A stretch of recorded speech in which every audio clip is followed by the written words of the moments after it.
दो दोस्त रहते थे, गोपाल और किशोर। दोनों की अपनी अपनी गाय थी और वो गाय का दूध बेचकर अपनी गृहस्थी चलाते थे। गोपाल बहुत ही नेक और ईमानदार इंसान था।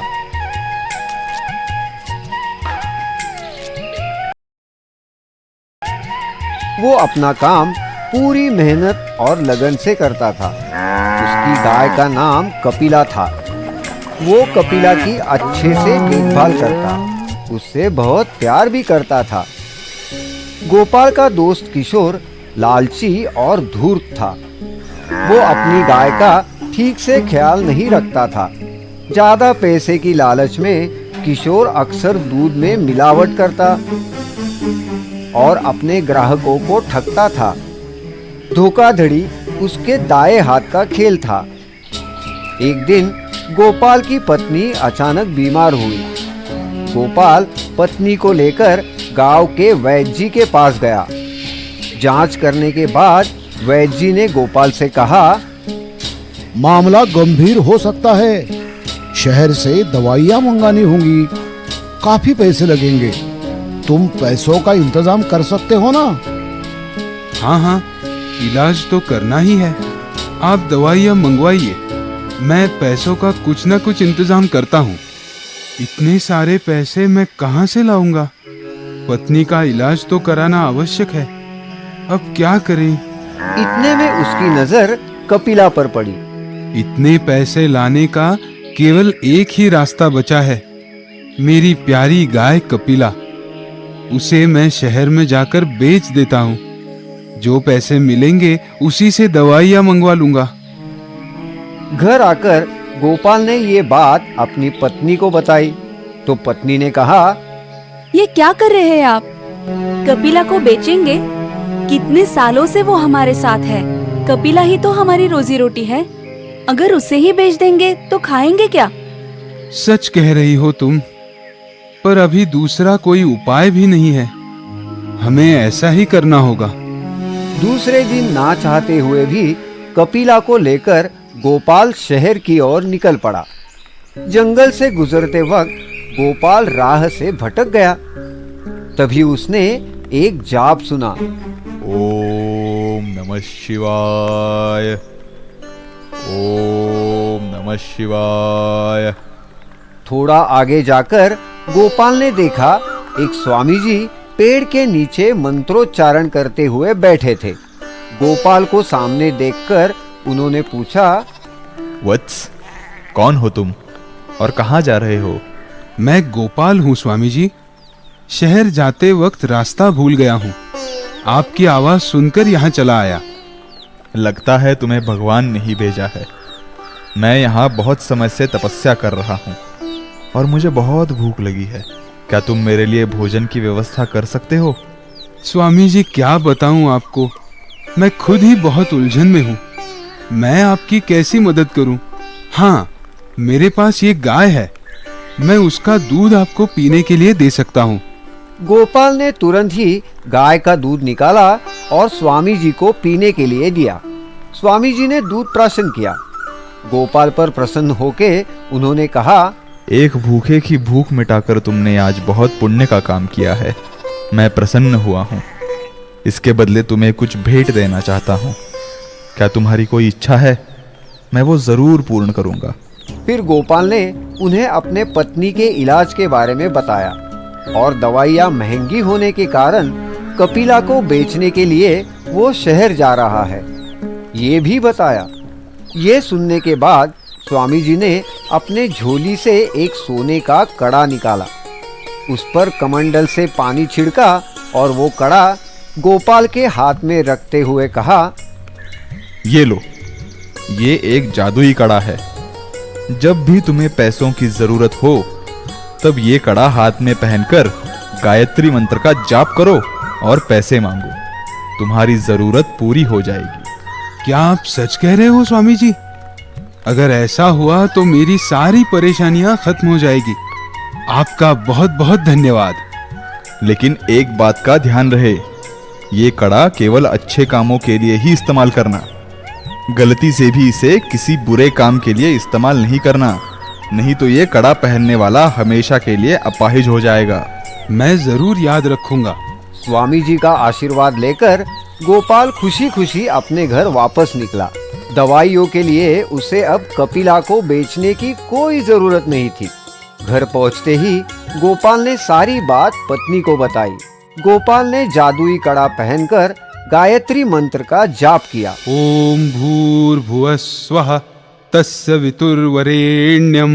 मंत्र का जाप खत्म होते ही गोपाल के सामने पैसे प्रकट हो गए। अरे वाह, सच में पैसे तो मेरे सामने हैं। अब ये पैसे वैद्य जी को देकर तुम्हारे इलाज की सब दवाइयाँ मंगाता हूँ। तुम जल्द ही ठीक हो जाओगी। चलो, अच्छा हुआ मेरी कपिला बच गई। उसके बगैर मुझे चैन कहाँ आता। गोपाल ने वो पैसे वैद्य जी को दिए। उन्होंने शहर से तुरंत ही दवाइयाँ मंगवाई। दवाइयों को लेने के बाद गोपाल की पत्नी तंदुरुस्त हो गई। जब जब भी गोपाल को पैसे की जरूरत होती, वो जादुई कड़े से मांग लेता। उन पैसों से गोपाल ने और गायें खरीदी, परिवार के लिए नया घर बनवाया। गोपाल ने हमेशा जादुई कड़े का उपयोग भले कामों के लिए ही किया। देखते ही देखते गोपाल की लोकप्रियता बढ़ने लगी। उधर किशोर गोपाल की तरक्की से जलता था। वो समझ ही नहीं पा रहा था कि गोपाल इतना अमीर कैसे हो रहा है। गोपाल के पास इतने पैसे कैसे आ गए? क्या राज है? पता करना पड़ेगा। दूसरे ही दिन किशोर गोपाल के घर गया। अरे आओ आओ किशोर, आज यहाँ कैसे? घर बहुत अच्छा बना लिया है गोपाल तुमने। आजकल तो ठाठ है तुम्हारे। क्या बात है? कोई खजाना मिल गया है क्या? बातों बातों में गोपाल ने जादुई कड़े की सारी बात किशोर को बता दी। क्या कह रहे हो गोपाल? तुम्हारे पास जादुई कड़ा है? तुम्हारे तो नसीब ही खुल गए। जादुई कड़े के बारे में सुनकर किशोर की नींद उड़ गई।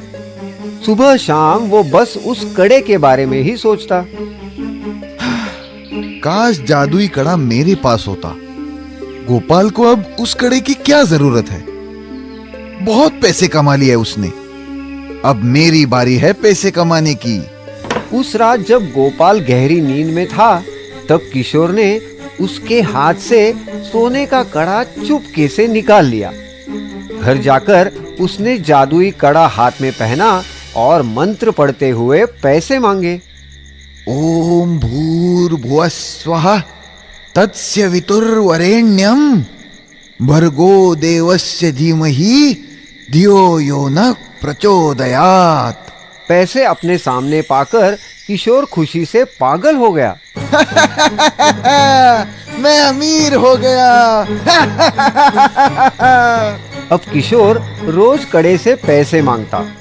कुछ ही दिनों में उसने अपने लिए बहुत सारी नई चीजें खरीदी, जैसे कि घर, कपड़े, गाड़ी।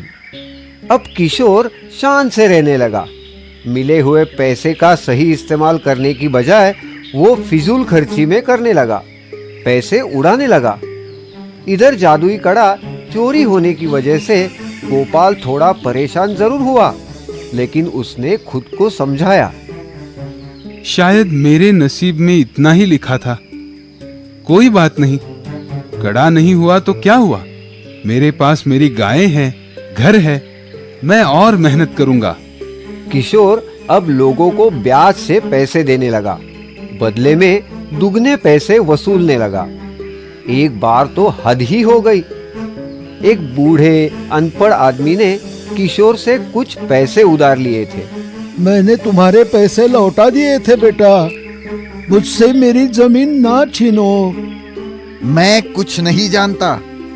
ये देखो, कागज पर तुम्हारा अंगूठा है कि नहीं? है ना? तो आज से ये जमीन मेरी। चलो जाओ यहाँ से। किशोर ने धोखे से उसकी जमीन हड़प ली। ये तो निहायत बुरा काम था।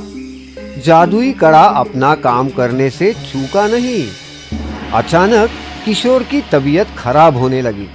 उसका एक हाथ और एक पैर अपाहिज हो गया। अरे अरे, ये क्या हुआ? मेरे हाथ और पैर को क्या हुआ? मुझे बचाओ, बचाओ। जादुई कड़े का गलत उपयोग करने के कारण किशोर अपाहिज हो गया था। ढेर सारे पैसे होने के बावजूद किशोर का इलाज नहीं हो पाया। तो किशोर की पत्नी गोपाल से मिलने गई। उसने गोपाल को किशोर की तबीयत के बारे में बताया और ये भी बताया कि किशोर ने ही गोपाल का कड़ा चुराया था। अब गोपाल ने ये बात सुनी तो उसे बुरा लगा।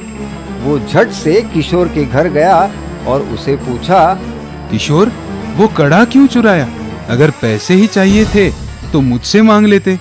और जरूर तुमने कोई गलत काम किया है, तभी तुम्हारी ये दशा हुई है। गोपाल को अपने दोस्त की ये हालत देखी नहीं गई। गोपाल जंगल में स्वामी जी से मिलने चला गया। उनसे मिलकर गोपाल ने अपने दोस्त किशोर के बारे में बताया। किशोर को क्षमा कर दीजिए स्वामी जी, उससे भूल हो गई और सजा भी मिल गई है। तुम बहुत ही नेक दिल इंसान हो गोपाल। मैं किशोर को ठीक तो कर सकता हूँ, मगर जादुई कड़े को नहीं। अब वो किसी काम का नहीं। ऐसा कहकर स्वामी जी ने अपने कमंडल से थोड़ा पानी निकाला और गोपाल को दिया।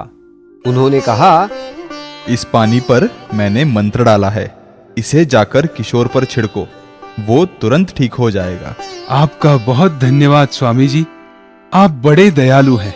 गोपाल वो पानी लेकर किशोर के घर पहुंचा। जैसे ही उसने किशोर पर स्वामी जी ने दिया हुआ पानी छिड़का, किशोर ठीक होने लगा। जल्दी ही उसके हाथ पैर पूर्ववत हो गए। किशोर ने गोपाल के पैर पकड़ लिए। मुझे माफ कर दो गोपाल, मैं तुम्हारा अपराधी हूँ। आज केवल तुम्हारी वजह से मैं दोबारा चल फिर सकता हूँ। तुम्हारा यह एहसान मैं कभी नहीं भूलूंगा। एक दोस्त ही दूसरे दोस्त के काम आता है। मुझे सबसे ज्यादा खुशी इस बात की है कि तुम अब बिल्कुल ठीक हो गए हो।